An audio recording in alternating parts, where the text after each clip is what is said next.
Hello everyone, this is DarthNoobSlayer bringing you the next episode of Let's Play Knights of the Old Republic. Trying to get current with Taris and Carth, and now the only ones left, so let's do that. Yeah, what do you want? I was wondering if you could tell me more war stories? I was one of the best youth warriors in the clan Ordo in my time. No one before me had mastered the power of our basilisk war droids as quickly as I had. Except Mandalore himself, of course. In those days, we were sweeping across the Outer Rim, destroying all who fought us. Young Mandalores would prove themselves in real combat with unknown opponents above 1,000 worlds. Each brought back stories of his achievements. What was your story? I remember it well, orbiting high above a placid world, its defenses just stirring. As was tradition, I would go ahead of the first wave to find enemies in the thickest fighting. I remember sitting there in my armor, linked directly with a basilisk thrumming beneath me, my heart racing with fear of the coming battle. So what happened next then? The doors opened in front of me, and the air was sucked out of the drop bay, scattering crystals of frozen vapor across my path. I can't describe what it feels like to look directly down at a world, falling continuously as you circle it, with barely 15 centimeters of armor plate protecting you. When the magnetic locks disengaged on my droid, I plunged out of the drop bay towards the battle that waited below. So you're telling me that you dropped from orbit riding a droid? The exhilaration, the euphoria I felt as I streaked into the atmosphere, dodging self-guided projectiles and beam weapons, was unmatched. An 80-kilometer plunge through the atmosphere, dodging and weaving, the outside of my armor glowing like the sun with the heat of re-entry. And with barely 30 meters to spare, I twisted and skimmed the surface, firing at the giant beam generators that were in my path. The explosion from that sent shock waves that leveled the entire complex around it. It was the moment of my life. Yeah, that sounds like some fight. I'll never forget those times. But things are different now. We can't go on fighting the way we did. There are too few of us left now. But I really don't want to talk about this anymore. I trust I've satisfied your curiosity for now. Is there something else you want to know? Nope. Yeah, what do you... Any more war stories? You want another war story, huh? You want to hear about some other world getting wasted, eh? I knew you were the type. Your stagnant republic has never seen some of the strange creatures and races we fought on the Outer Rim in those years. And you never will now. So you're saying you made them all extinct? If a world isn't strong enough to defend itself, it's basically forfeit. But this story is about something a little different. We were going through the asteroid fields of the Crispin system at the very edge of the galaxy, playing with the pirates and smugglers we found there. The main belt in the Crispin system consists of mainly small rocks covered in frozen methane gas shells, and the pirates were using them for cover. I remember using a thermal generator to cause the outer layer of one of the asteroids to vaporize in a picosecond. It blew out and shredded the 3 smugglers using it for cover. But that was a mistake. Did it start a chain reaction with the rest of the field? The asteroid I had targeted was smaller than most, maybe a dozen meters on the side. On the outside, it looked the same as any other, just a ball covered in frozen gas. But something must have been inside it, something inactive in the cold. The heat of my blast might have triggered something or woken something up. After I'd hit it, spots of light and heat appeared all over the thin shell, still covering it, evaporating the gases. What lay underneath looked like some sort of rocky growth. A deformed rock, pitted by scores of micrometeorite scars.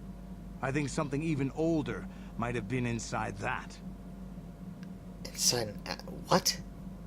Inside... Okay, I'm confused. What happened next? It started rotating faster and faster as we watched it. After a second, it started spraying fire, thermal projectiles that melted our armor like wax.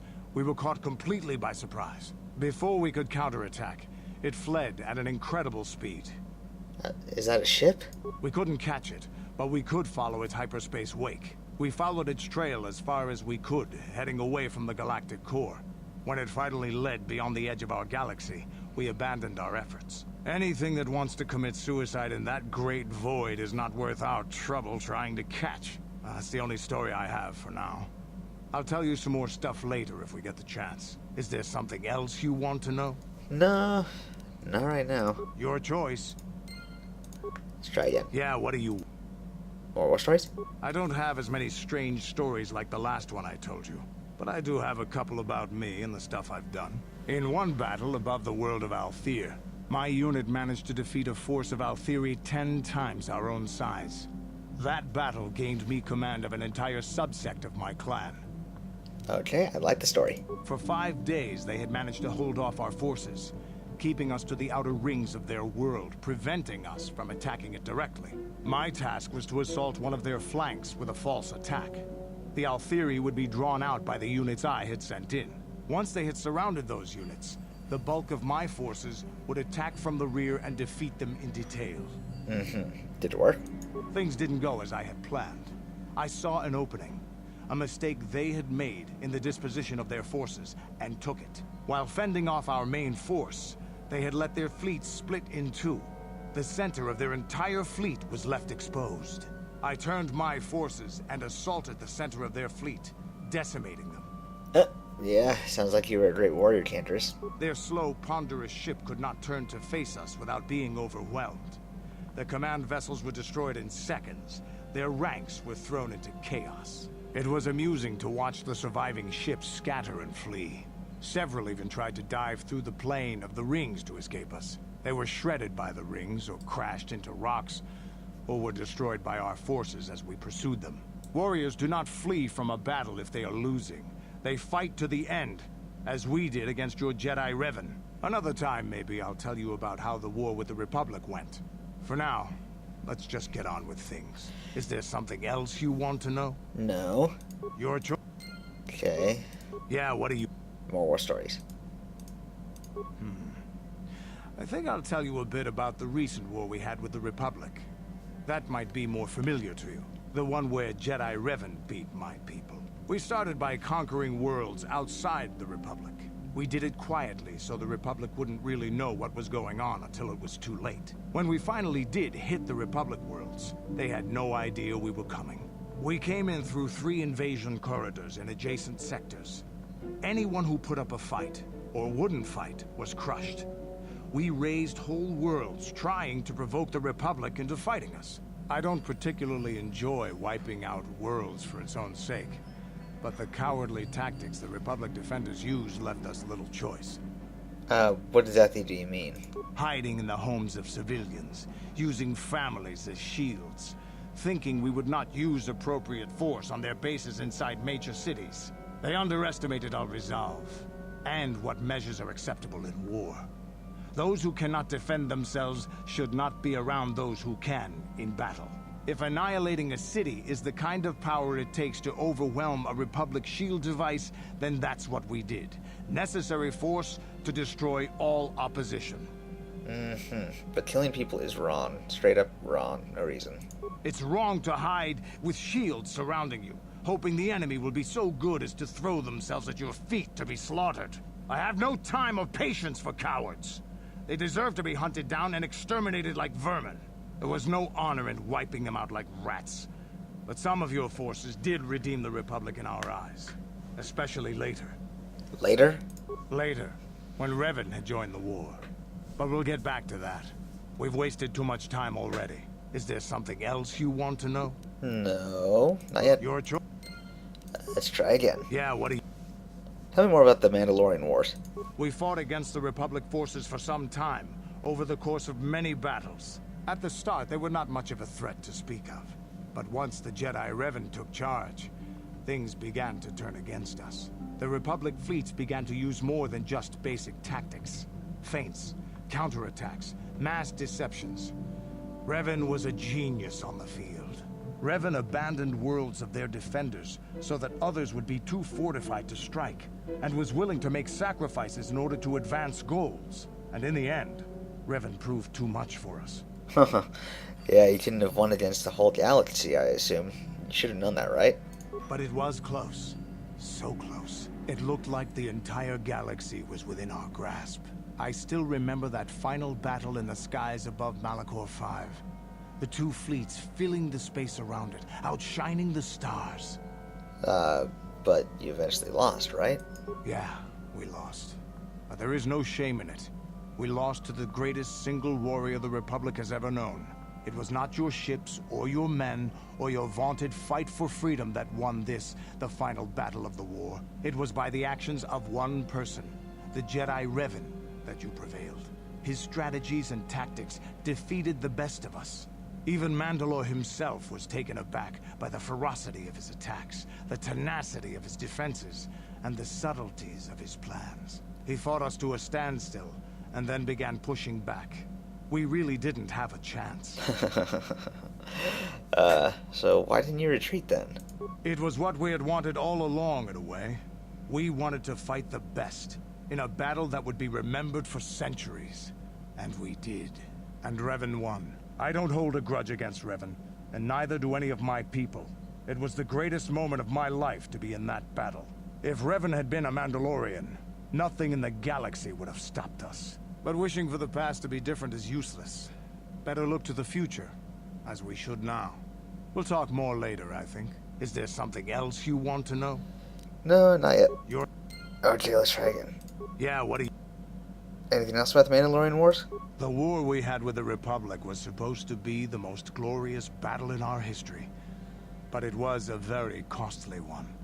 I guess we didn't think of how much we could lose in it. Yeah, how much exactly did you lose? There weren't many of us after that last battle. Mandalore himself was killed at the hands of the Jedi Revan. The best of us could not defeat him. After that last battle, those of us that survived were stripped of our weapons, our armor, and our basilisks. Revan's forces destroyed them while we were forced to watch. Those who hadn't fled earlier were left with nothing to call their own. No weapons, no armor, only the honor of having fought in the battle we just lost. For many, this was not enough. While the rest of us were sent into exile on the Outer Rim, they tried to relive the old days, raiding worlds. They're nothing more than bandits now. But you eventually came to Taris. Yeah, I came to Taris. And forcing for Davik was not stimulating. The gangs on Taris and Davik's rivals were trash. They give no thrill in battle, no honor or glory in defeating them. It was like stepping on bugs. I sought worthy challenges, but the best that Taris could offer were nothing to me. But I think now, with you, I may finally find opponents worth fighting. Yeah, I'm honored to have you with me. Maybe later I'll tell you more about what it was like to work for Davik. For now, though, we should get on with our lives. Is there something... Nope. Let's try again. Yeah, what do you... Nope, that's it. You're... Okay. Carth. Because, I thought... Actually, let's check with Bastila really quick before I talk to Carth. How can I help? Yes, do you want to talk? Sorry. I'm just thinking about my mother. It's strange to hear news after all this time. It's quite distracting. Should we have the opportunity, I would like to find her on Tatooine. There's only one small colony there. It should not be difficult. It's not that I look forward to seeing her. I just can't help but wonder what she wants. But perhaps we have better things to do. Perhaps. How can I help? You want to talk? Sorry. Should we have the opportunity? It's not... Okay, yeah. That's it. Okay, Carth is the only one left, but... Let's just head over to Tatooine. Actually, that'll conclude this episode. Thanks for watching. Please leave a like if you enjoyed the video, and I will see you next time.